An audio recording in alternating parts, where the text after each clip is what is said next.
SCBC अंतर्गत मराठा समाजाला देण्यात आलेल्या 10% आरक्षणावर आता 4 ऑक्टोबरला हायकोर्टात सुनावणी होणार आहे। आजच्या सुनावणी दरम्यान मराठ्यांना आता 2 आरक्षण असल्याचं कोर्टाने म्हटलंय। या 2 आरक्षणापैकी कोणतं आरक्षण ठेवायचं याबाबत निर्णय घेतला का अशी विचारणा कोर्टाने केली।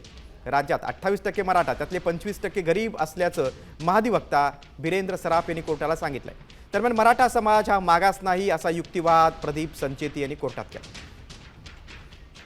बघा कोर्ट काय म्हणालं, काय घडलं नेमकं कोर्टात आपण पाहूया ग्राफिकच्या माध्यमातून।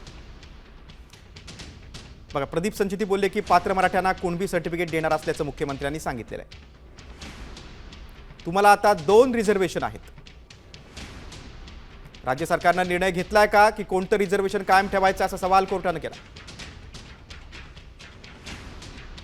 राज्यात 28% मराठा आहे त्यातले 25% गरीब आहेत। मराठा समाज मागास नाही।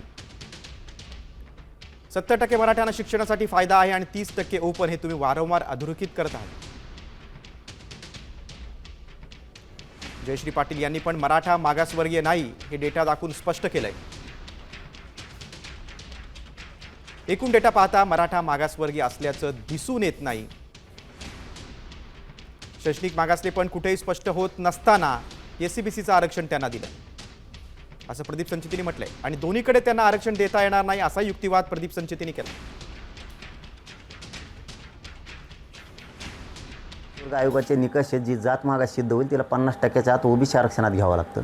त्याला तुम्ही 50%च्या बाहेर घेताय, त्याच्यामुळे ते आरक्षण टिकतच नाही आहे। कोणी जरी आलं तरी पण पोरांचे ॲडमिशन होतात, नोकऱ्या होत्यात आणि ते आरक्षण गेल्यामुळे एक दिवस लेकरांचं आमच्या वाटोळं होतं पुन्हा।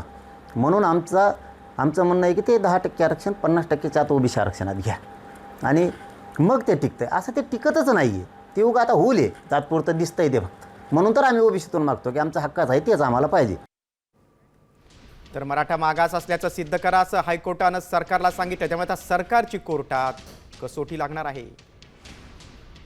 बघा एससीबीसी आणि ईडब्ल्यूएस आरक्षणाचा मराठा समाजाला कसा फायदा होतोय ते आपण पाहतोय। मराठा समाज मागास आणि मुख्य प्रवर्गात नसल्याचं राज्य सरकारला सिद्ध करावं लागणार आहे। 3 प्रवर्गात मराठा समाज मागास असल्याचं सिद्ध करावं लागणार। बघा आरक्षण टिकवण्यासाठी आता राज्य सरकारची कसोटी आहे। शैक्षणिक, सामाजिक आणि आर्थिकरित्या समाज मागास असल्याचं कोर्टासमोर मांडावं लागेल।